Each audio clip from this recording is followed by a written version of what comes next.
Hello, my name is David, and I decided since I'm bored, I might as well mix up all my puzzles and solve them, because I'm very bored. Okay, so I'm gonna organize the ones I want to do. At least I'm gonna put them out here, because I do not want to do a difficult one, and then an easy one, and then another difficult one.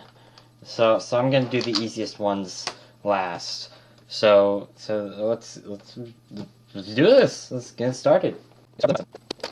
Okay, so let's start off with the 7x7, which I have had for about 3 years now, and I spent, well, 3 of those years not knowing how to solve it. It wasn't until only a few weeks ago did I actually bother to look up how to solve it.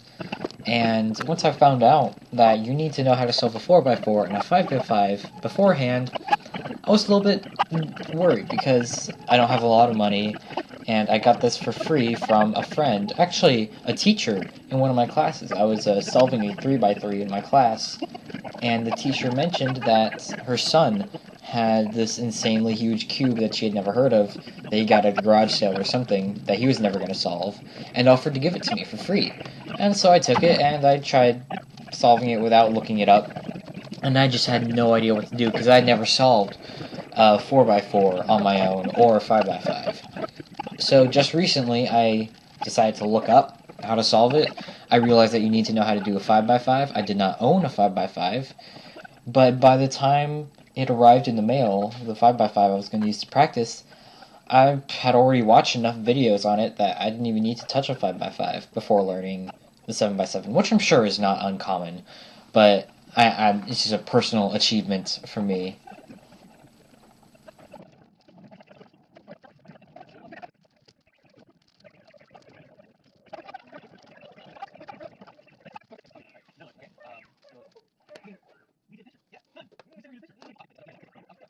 Then on to the 5x5. Now this one, actually I just got a few weeks ago. It came in with the new Mega Minx that I'm going to solve in a little bit. And it's surprisingly probably the most fun puzzle that I have right now, because it moves very well. I don't actually know what brand it is because there's no English on the box that I came in. But I really enjoy it because it doesn't take a ton of thinking, but it's not completely automatic. So it's just the right mix of having enough thought to get my brain going, but not so much that my brain is just dull and bored the entire time like the 3x3. Now here's my original Mega Minx, which I got when I was like 12 or so. It was like the first exotic, or what I consider exotic, non-cube-like puzzle that I ever got. But over the years of wear and tear, there are like 5 missing tiles. One of the pieces is replaced by duct tape, and it turns horribly. It is horrific. So I decided to get this new one that came in with a 5x5 about 2 weeks ago or so. And I must say, I really like it. It turns very, very well. And yeah, there's not a whole lot to say about it. It's just Mega Minx. It's new. I like it.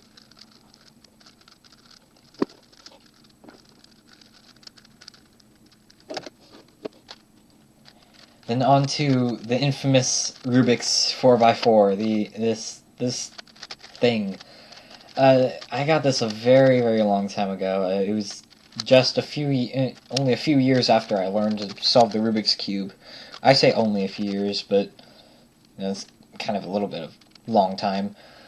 And it took me a very long time to learn, just because when I was trying it originally, I was really young and not very good with understanding how these puzzles worked. There are many, many people who do understand at a very young age how these type of puzzles work, but I didn't, and I always forgot algorithms, and so I kind of abandoned it for a very, very long time, and it wasn't until just recently when I picked it up again that I go, oh, it's actually really easy.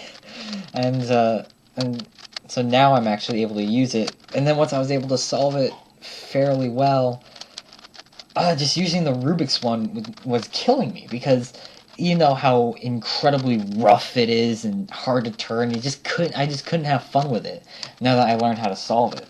Which is why I have the V Cube over there, the V Cube 4x4, that it's pretty good. It's, by comparison, it is amazing. because, you know, the movement's about a billion times better. It's not the best 4x4 in the world, but it was the best one I could get quickly at the bookstore. It was on the shelf, and I think that's the major selling point. It's just that I don't have to wait for shipping if I want to get that. And you could hear right there just how horrible the turning is, especially because one of the centerpieces snapped, and I had to super glue it back together before I solved it in this video. Now here's that V-Cube, and like I said, so much more comfortable. Just the fact that it's operational is the biggest thing, because I do not consider the 4x4 Rubik's to be operational in the slightest. Like, I cannot believe I paid money for that. But I was little. It wasn't my money. It was my parents' money. So, I would not... Oh, God. Yeah, it's an awful light. Not much else to say about it. Just the V-Cube is much better in comparison.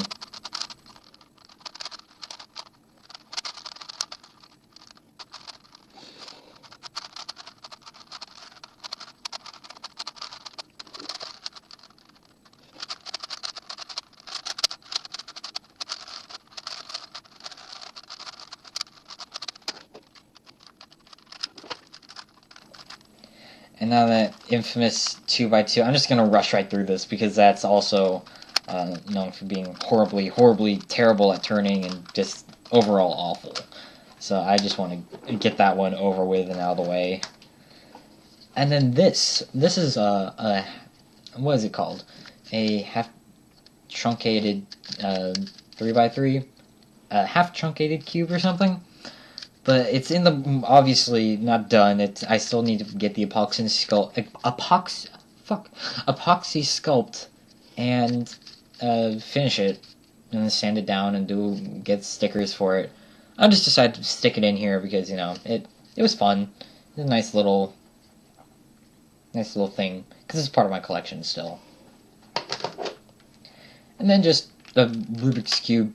And then with none of the color, all the stickers taken off, spare parts, use those later. And then there's my 2x2x1 that I made. I made it a very long time ago, following Red KB's video. And I just got this mirror cube. Now everything's off the side of the camera, because I've completely forgot I was recording it, because like I said, I was doing this because I'm bored. I'm not doing this for your entertainment. I'm doing it for my entertainment. So go away. Why do you even want... What? If you're listening to this, what the hell are you so damn bored with? Anyway, that was a normal Rubik's Cube.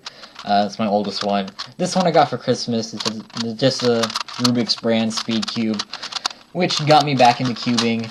And not much else to say about it, really.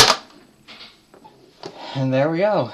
That's all of my cubes that I have. That took it took an hour and 20 minutes.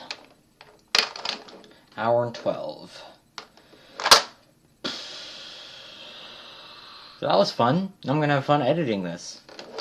Goodbye. Thank you for watching if you stuck around. And if you didn't, yeah, okay.